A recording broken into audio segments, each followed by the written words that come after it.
गरुड़ पुराण की कथा आती है कि यमराज जी एक तोता को देख के हंस गए। तो तोता बोला कोई और हंस जाए तो बात बनेगी, यमराज हंस रहा है। तोते के मित्र थे गरुड़ जी, भगवान के वाहन। तो अपनी पहुंच लगाते हैं ना लोग, जब संकट में आते हैं तो अपनी पहुंच लगाते हैं, जैक लगाते हैं, हाथ पांव फैलाते हैं। गरुड़ जी को कहा कि भैया तुम कैसे भी एक काम करवा दो। बोले क्या?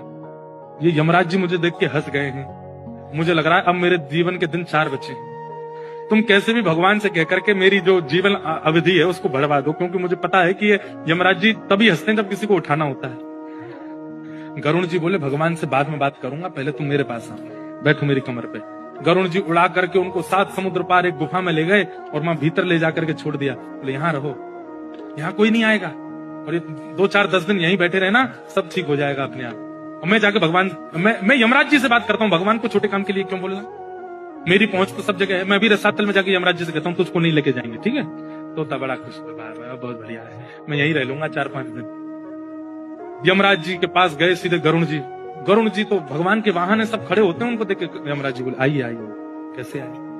बोले हम बस एक बात कहने आए हैं, फिर हमको जाना है वैकुंठ।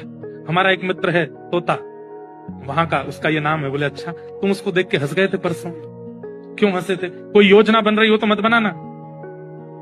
अच्छा, उस वन के तोते के बारे में? बोले हाँ, मैं तो उसको देख के इसलिए हंस गया था, मैंने कि देखो कैसे कर्म की विधि, ये अभी यहाँ बैठा है और इसकी मृत्यु 7 समुद्र पार एक गुफा में बिल्ली के खाने से होगी, और मैं ये सोच के हंस रहा था कि ये 7 समुद्र पार पहुंचेगा कैसे।